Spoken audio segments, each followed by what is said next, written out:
Hello, welcome to my podcast and my YouTube channel. If you're watching there, today we have a guest who is one of those good souls, one of those people who have been through pain.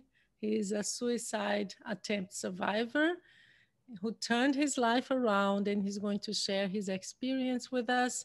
Now he's helping other people who share this kind of pain and who have been in this mental state. And he actually helped create a platform called Jasper Health. We're going to talk about that, and it's being used now across the country in hospitals, mainly in emergency rooms, from what I know. But he's going to give us some more details about that. But first, we're going to talk about his experience. Thank you so much, Topher Jerome, for being here with us. Thank you for having me. It's a pleasure.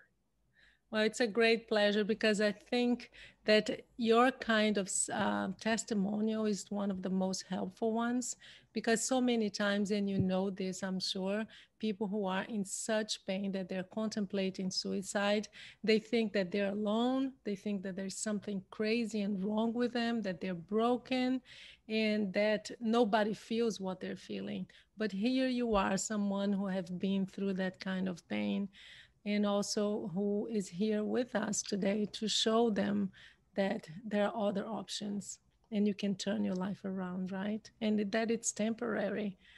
So thank you. I'm sure you're going to help a lot of people today. Thank you. Let's start with your story. Tell me a little bit about you, the little boy. Where was the little boy born? What was your life like? Tell us a little bit about you. Well, I was born in the mid 60s.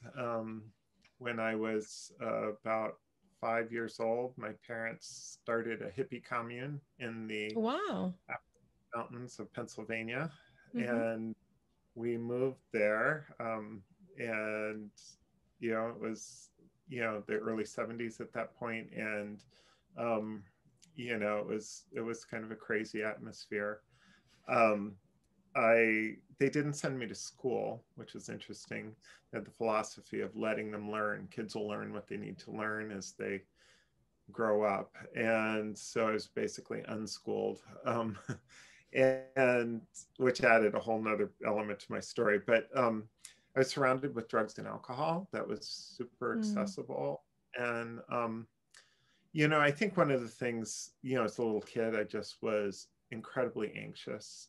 Um, there's, I have some childhood trauma, and it manifested itself in several ways. But I had this desperate need to for approval. So I was a good little boy. I was a good Mm. little boy. I was always afraid though, and so anyway, I started experimenting with drugs and alcohol when I was first time was probably around 11, and then when I was 13, I had a sister die, and I Oh my uh, God. dove into um, yeah, I started using regularly, and Mhm. it provided relief. It helped me to feel okay. It helped me to have fun. Mm. I just Yeah. I could loosen up. And so anyway, I wound up leaving home when I was about 16, and I moved to another commune in northern Vermont. Um, Really, they, lived there for a few years. Then I moved to Seattle. And when I moved to Seattle, I really had a hiatus in drugs and alcohol. I was working in a nursing home. I'd still never been to school. And I struggled with some literacy stuff when I was, an earlier teen. And so I was working in this nursing home and really insecure about who I was. I was in this new world. I'd never lived anywhere closer than 20 miles to the nearest store. I was Mm. really shy. I was really, it's just like this whole other culture. Like, I was raised in this little insulated bubble. Community. Yeah. Yeah. And there's wonderful things that happened, don't get me wrong, but I have a lot of gratitude for some of the way I was raised. But the, so here I am in the world, And it was so uncomfortable.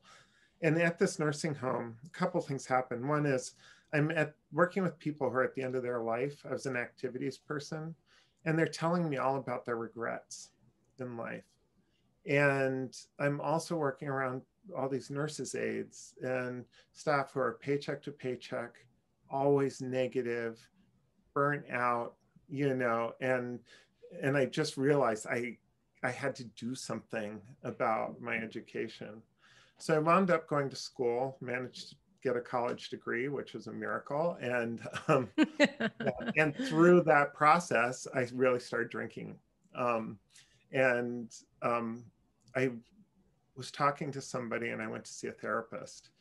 Um, and it was really the first time that I realized there was a correlation to being raised by alcoholic parents and around all this and mental illness and all of this, and to how I was in the world, which was like, oh my God, what a relief. But it didn't, I didn't get sober for years. Fast forward, I'm working in information technology. I'm living, this was in the 90s, during the, late 90s, during the dot-com boom. I'm making a lot of money, and I was dying inside. I was just dying inside. Really? Yeah, it was like I had, I'd gotten really involved in drugs. I started using, I was an IV crystal meth user. I'm somehow balancing this Wow. work and this drug addiction, and I was, so ashamed. I always refer to this myself as like a level 5 people pleaser, and that, so it's really hard to be a drug addict and not let people see. So I was desperately afraid of people seeing me as an alcoholic or a drug addict because they would judge me. And if they judged me, it meant I would die, right? It's illogical, but it's that level of fear, right? And so I couldn't hide it. It was just impossible, right?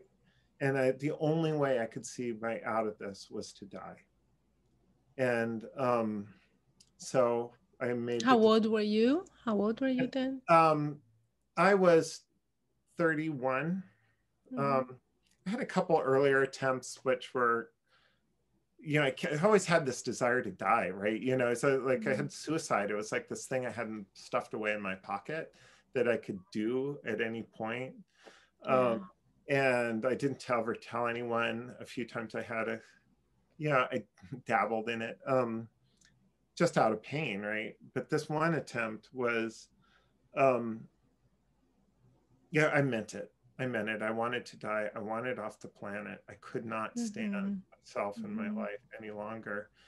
And so I woke up a few weeks later. I'd been intubated in the hospital in a drug-induced coma. I came out of that in this psychosis stuff, and then I was put into my first inpatient stay at Harborview Medical Center here in Seattle.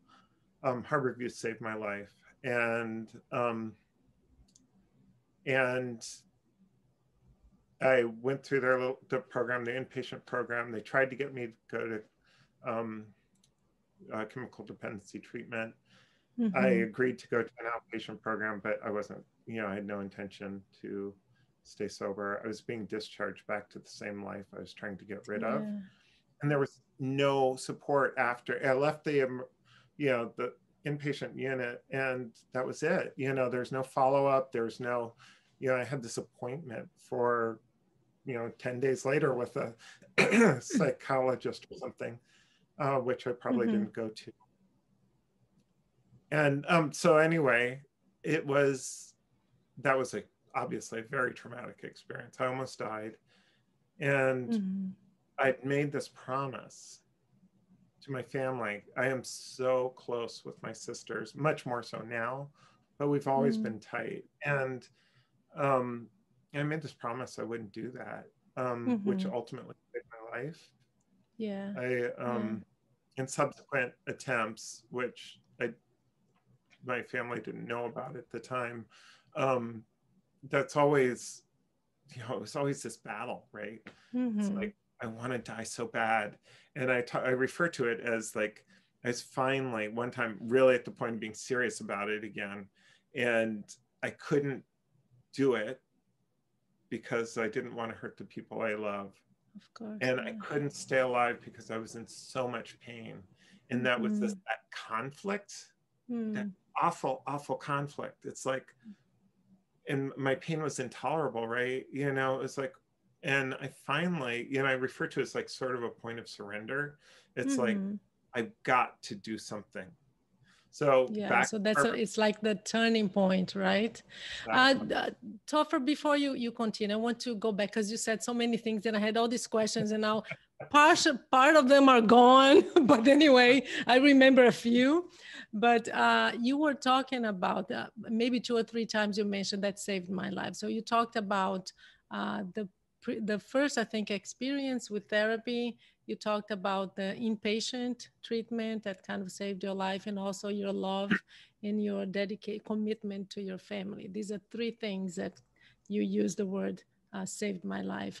So, can we go back a little bit? Because one of the things that I try to do, so someone who is listening now or watching the video, they may be contemplating suicide. And I really like to give them tools and tell them this can help you, this can be something that you can hold on to or try. Can we talk first about therapy? And you said, oh, that was the first time that I made this connection. What was the therapy experience for you? What did you learn and how did it help? Early on in therapy, it was so interesting because I definitely learned and I grew from it. It was always an interesting balance because I was talking about being a people pleaser. It's like I Mm-hmm. wanted to tell my therapist a lot of what I thought she wanted to hear, Yeah. right? But there was also truth in there. And I think one of the things early on in therapy is just going and doing your best. You Mm-hmm. know, the more I as I went along in the process, the more I was able to get truly honest. When I was able to tell my deep, deep, dark stuff, which I kept guarded incredibly tightly. I'm behind this projected image. Love this image of Topher. Meanwhile, I'm behind Mm-hmm. it, like an actor on the Mm-hmm. stage, and I'm behind Yeah. it, and I'm dying inside. But Wow. when you can crack that open and let somebody, a therapist or a trusted friend or whatever, in, it's like then I start to feel connection. And I think in Yeah. therapy, having a skilled therapist, it takes time. It's not right away. Mm-hmm. Um, and so it's this interesting balance of, okay, I can't stand how I'm feeling, but I'm going to put off dying.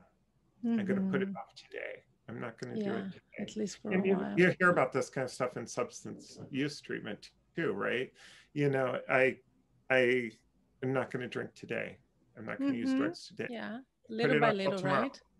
And the same thing with suicide, right? It's like if I can get through today, then I can address tomorrow when I get there. Mm-hmm. And so today I'm going to try to do something to improve my mental health. Mm-hmm. And for me, that was therapy, ultimately learning skills and that kind of thing. Mm-hmm. You were talking about this wall that you put behind before between you and the person, right? And you're talking about also the people pleaser in you because you wanted to be, and that's the one thing. Sometimes we meet someone who is this very nice person, very helpful and very nice to everyone. He pleases everyone. He never disagrees, and you never stop to think about it. Why do they need so much acceptance, right? So my question to you is, what were you afraid of? What was the fear behind that wall? Growing up with a lot of neglect, I really had to work to get the love I needed, Hmm, right? I see. And I got a lot of attention, praise and attention. Yeah, there's other people in the commune, right? But not just my parents. But that was always this sort of manufactured, if you will, kind of thing. Like it was an effort and I got it in return for my effort. So I think the fear behind that is if I don't have it, there's some sort of deep, deep core belief that I think stems from very, very young, like infancy, right? You know, that if I don't get the love I need, I'm going to die, Hmm. right? So it's like this panic feeling. And, you know, so as I grew up in life, it got to the point where it's like, if people's disapproval of me felt like the worst thing that could happen, right? It was like I didn't even know what would happen. It was just awful and I couldn't stand it. Hmm. Um, thank God for tons of therapy over the years because I function in the world really differently than I used to. So hang in there. You know, this stuff does get better. I swear. Yes, yes. And Right? as you said, it takes a while Yeah. Uh, because we sometimes we believe that, oh, we go to therapy and a few sessions will be done with, but it depends on how thick that wall is, right? yeah. Yeah. Yeah. Tell me a little bit about the inpatient experience. You said that that was something else that helped. How did it help? You know, the medical hospitalization at Harborview saved my life. The psych unit was interesting because you didn't get really, I didn't really get interventions or therapy or skills. It was about stabilizing me enough to release me, right? And so I wound up feeling somewhat disappointed in Mhm. the care I got. I was like, well, what's doing art projects have to do with my dealing with my problems outside of here? And but what it did was it separated me. It separated me from my life outside the world long enough that I could get a little bit of traction, right? Mhm. In Um, perspective, maybe. right. Maybe And same thing perspective, with yeah. substance abuse treatment. I mean, it took me like 6 inpatient or 9 outpatient. You know, I was in so many times with so many relapses I had, um, trying to get this thing. But that chemical dependency treatment is very similar. It's like if I can get enough time between me and the last time I used, and then I can engage in support after I get out, there's the magic, right? Hmm. Along with being truthful and honest along the way. So with inpatient hospitalizations, if you can engage with supports after you leave, I don't care if it's therapy, I don't care if it's spiritual community, a 12-step community, your friends, your family, if you can find somebody, at least one person that you can tell the truth to, that you can call and say, I'm having a really bad day and I can't stand how I feel, right? That's Yeah. going to make a difference, right? I think 9/10 of recovery for me has been about community, about Wow. developing a finding a reason to stay on this planet. And for me, a lot of that turned into service, trying to help other people who are Hmm. struggling with mental illness or suicide or drug addiction or whatever it is. So turning from this sort of inward world behind where I'm hiding to an outward, let me help you. When I do Hmm. that, I feel better about myself. Yeah. And and it's kind of magical in a lot of ways. Yeah. So it's mainly, I've heard this from other people who are here with me in my show, and they talk about how so many times I ask what helped, and they may mention, like you did, for a while the inpatient treatment was good because it gave me time to stabilize and everything, but most times they say it's connection. It's about someone, having someone to call, as you said, and it's about someone that you can actually talk without being judged, without someone saying this is right or wrong.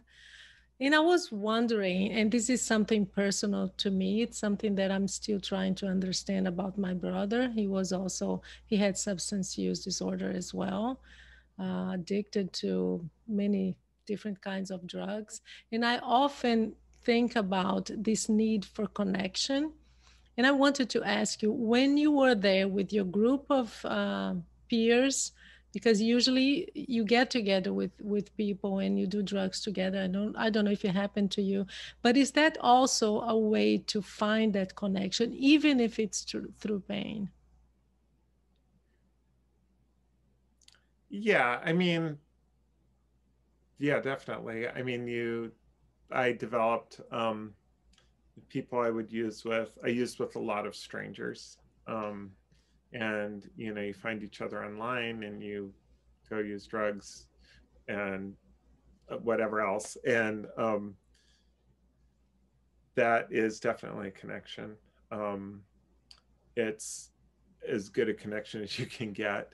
It just feels so empty, you Mm, know. It's not really, it's not genuine, but I wasn't alone, right? So yeah. it's an interesting thing. I think about, yeah, it's slightly off topic. I was just going to say, think about what it was about finding connection and helping other people. I first discovered that in 12-step world, and um, that that was so meaningful and powerful to me because there's a connection, right? It wasn't necessarily, it didn't need to be friendship. It was a connection between using my own experience to help other people.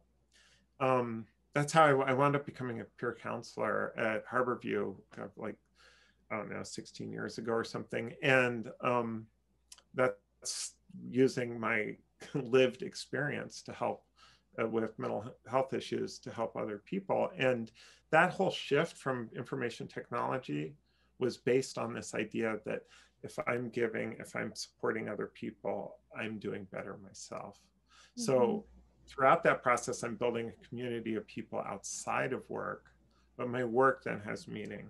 And ultimately, I wound up working at Harborview and developing programs that worked in our inpatient units and our outpatient. So I eventually got to go back to Harborview as a staff person, and I am again. I'm a Hmm. so anyway, that's a whole nother story. Yeah.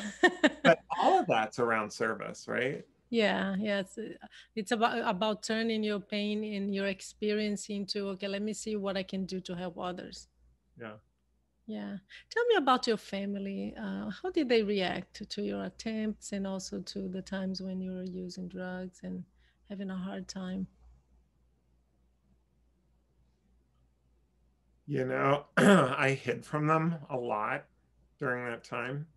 Um, I know it was painful. It was really,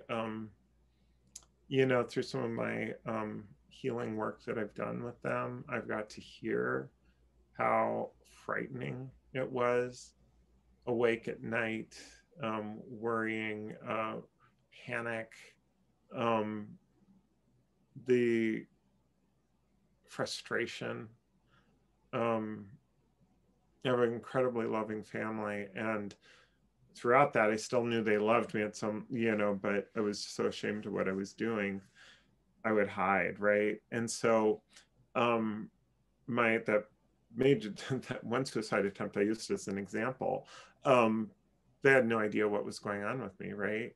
And suddenly, there I am in the hospital. I had no clue. Mm, I had been hiding from them. I wasn't keeping in touch. I wasn't telling them what was going on in my life.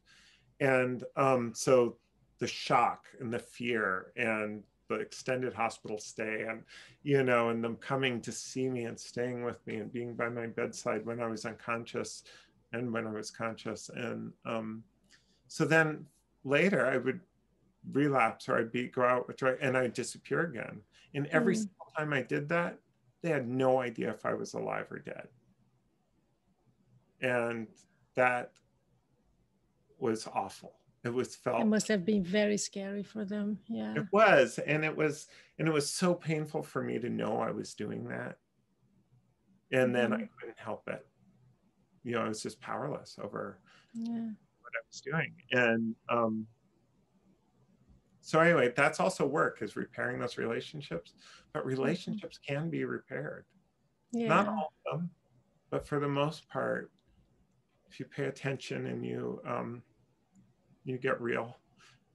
Topher, you're talking now, and I'm thinking of the listeners who are now wondering about their loved ones. They say, wow, maybe this is happening to my brother or my father or my mom or friend. And do you know, could you say now what could have helped bridge this gap then? What could have they done? Because I know that you said that I kept a secret. They didn't know. There was no way for them to know. But is there something that my listener who is now thinking about someone else who has disappeared maybe and who has a history of substance use disorder or something like, or even a suicide attempt? I mean, how can I get close to them? Is there an answer for that? I wish I knew the answer. Last year, we lost somebody to suicide in my immediate family, Mm. um, and none of us had a clue. I talked to her about this project I was working on developing this app, Wow. right? She'd seen some of the content, and it just like, um, and it was, yeah. So what could, and we actually had conversations at work. It's like, Mhm. how we're doing all this, how do we reach people who aren't talking about it, Yeah. right? Mhm. Um, Who are and not at the ER, right? huh? Who are not at the emergency room. Right. Yeah, people aren't at the emergency room, or people who just are carrying that as a secret, as I did. And so I don't know what would have helped me. What I was lacking was a genuine understanding that I was loved. I couldn't feel it.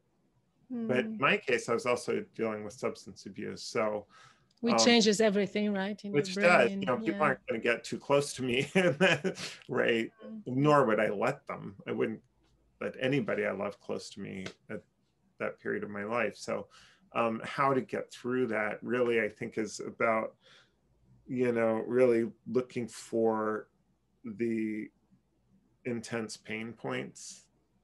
Mm.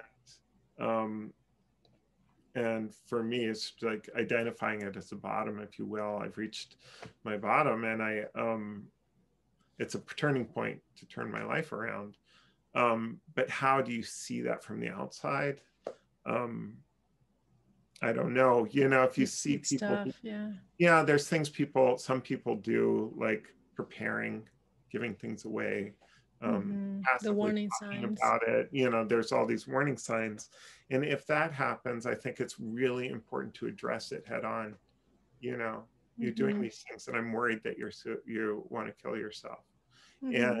And it's okay to be direct, and talking about it isn't going to make the person do it.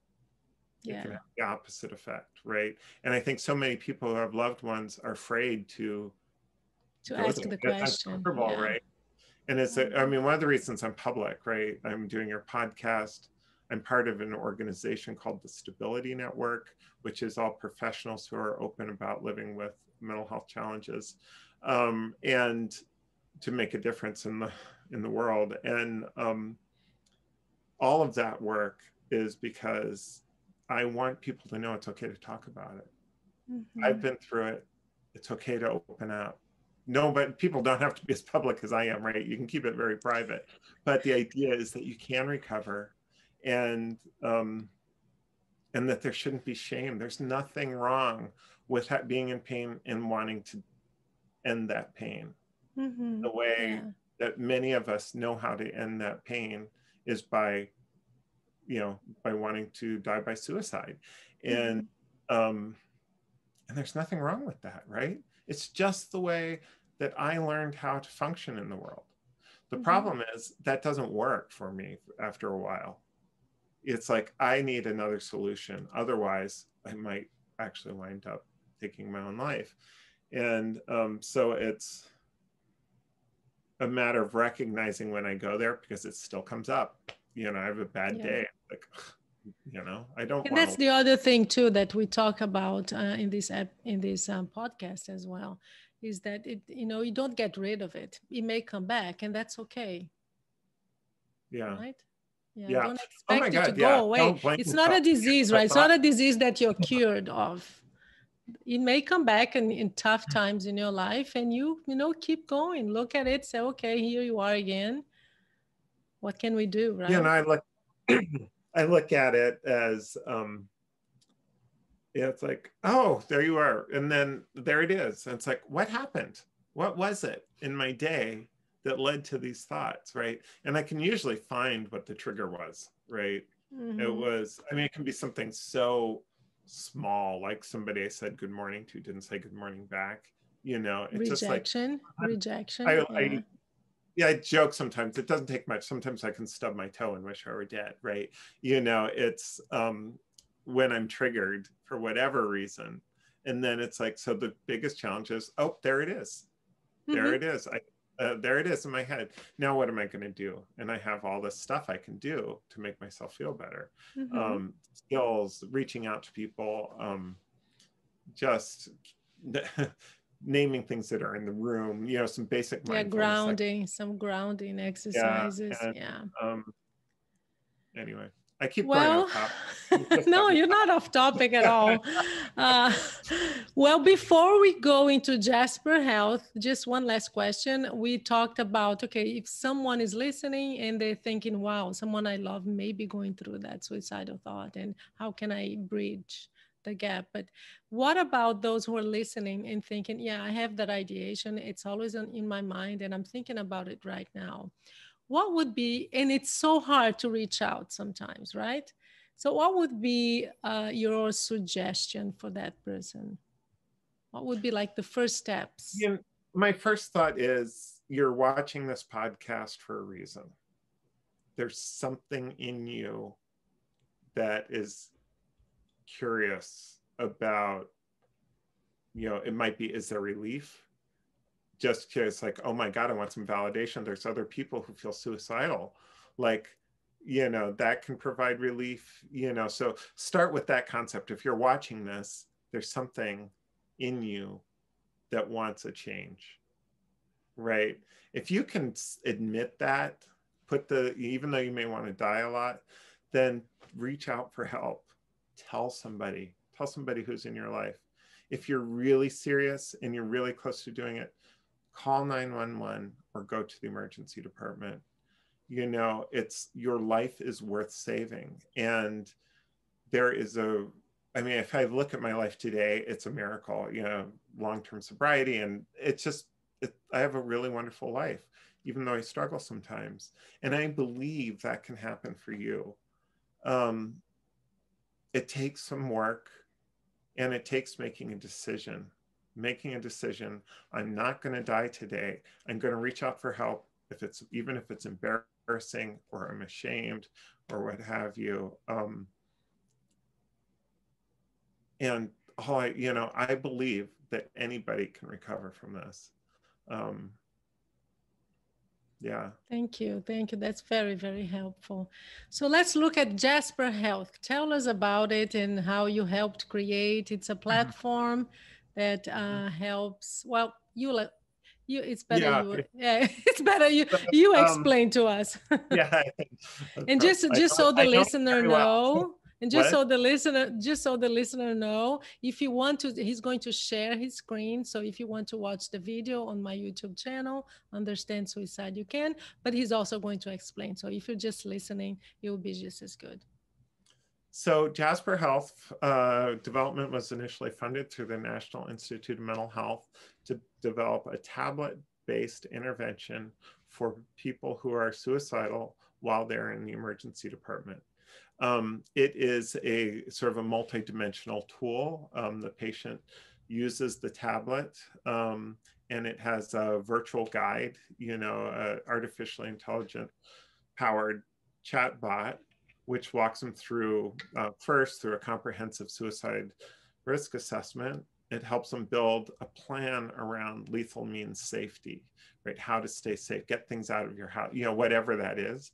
It helps people develop a stability plan that will help them recognize things like early warning signs. What was it that, like I talked about the person walking by and saying good morning, things happen early on that you may not be aware of. So it helps you develop your early warning signs, what you're going to do when those things happen, and so on.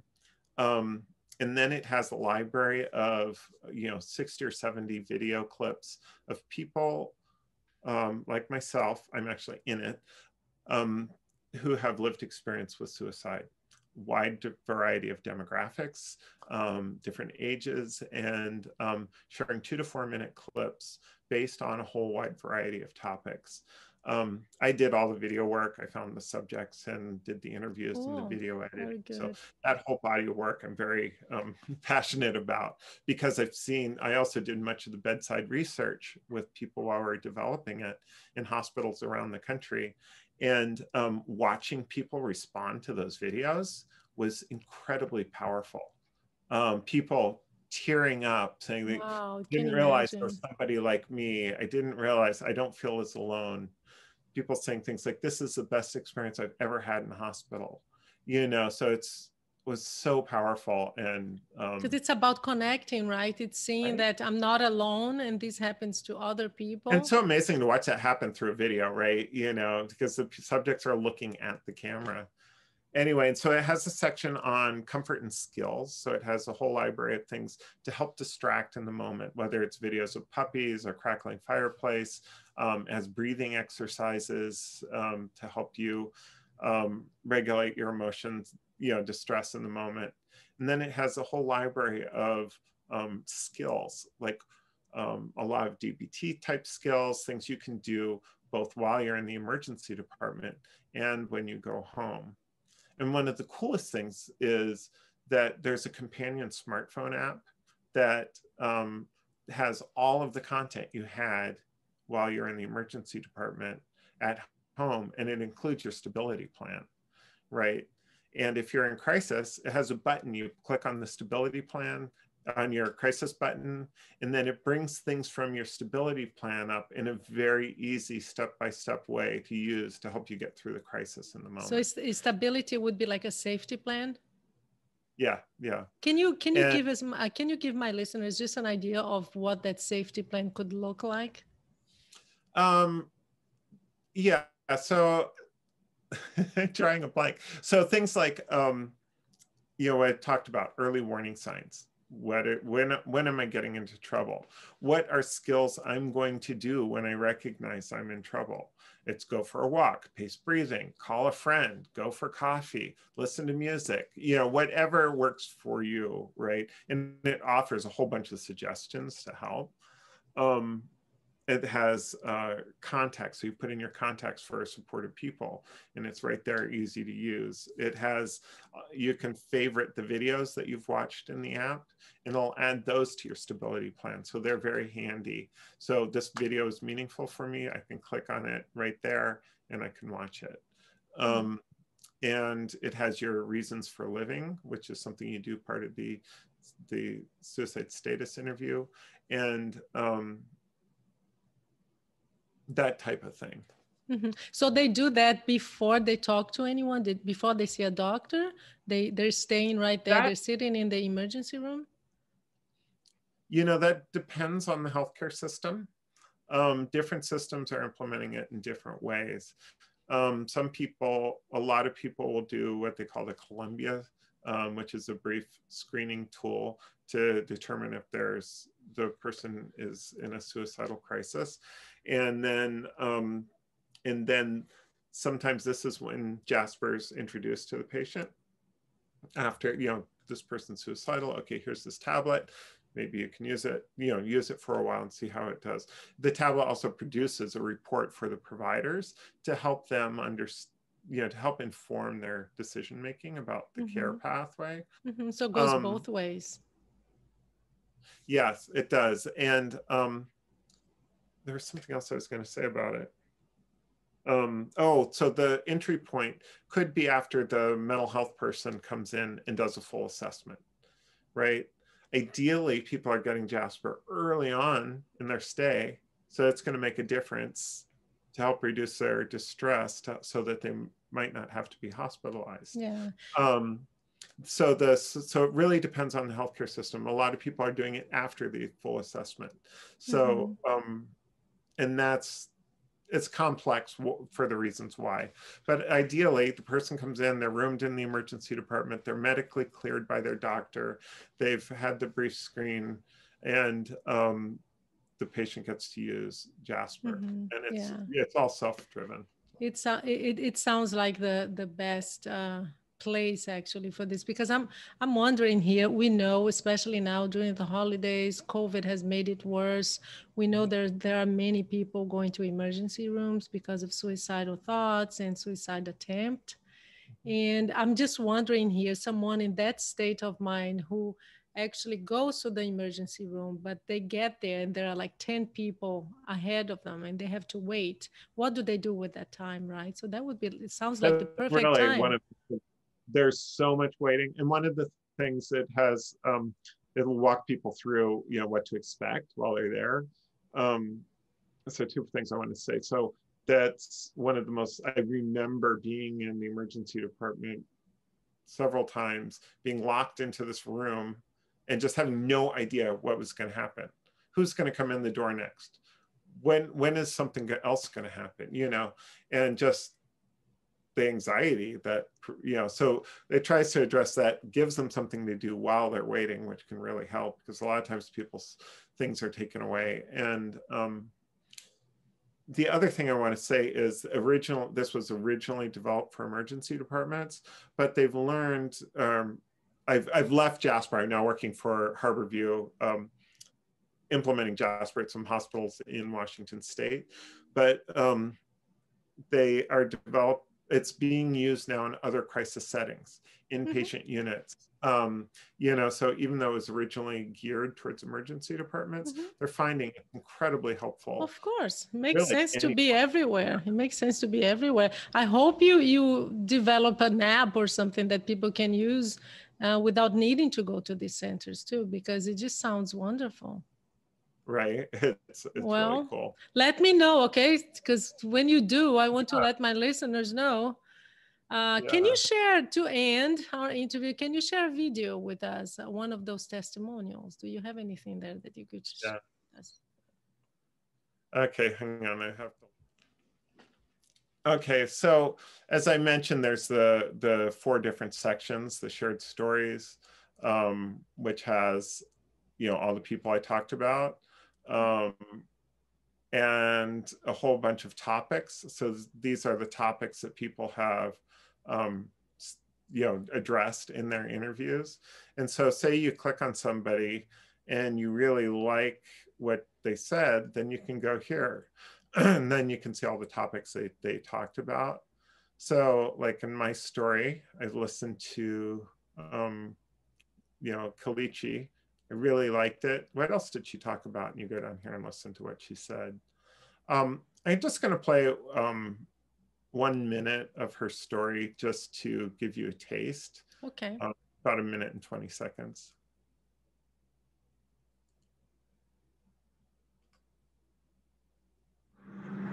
My life before the emergency department was pretend. I pretended to be okay. I pretended to be happy.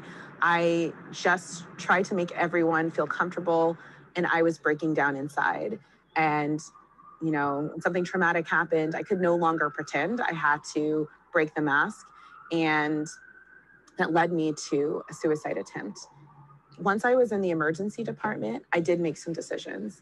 I was really tired of living a lie, pretending that things were good when they weren't, really struggling with depression and just thoughts of self-harm constantly and stuffing everything down. Once I was in the emergency department, all of those feelings towards myself of hatred and disgust, they kind of marinated and were really big. And once I left, I decided I need to find out what are these lies I'm telling myself? Why am I saying I'm not a good person? Why do I believe that I don't belong here?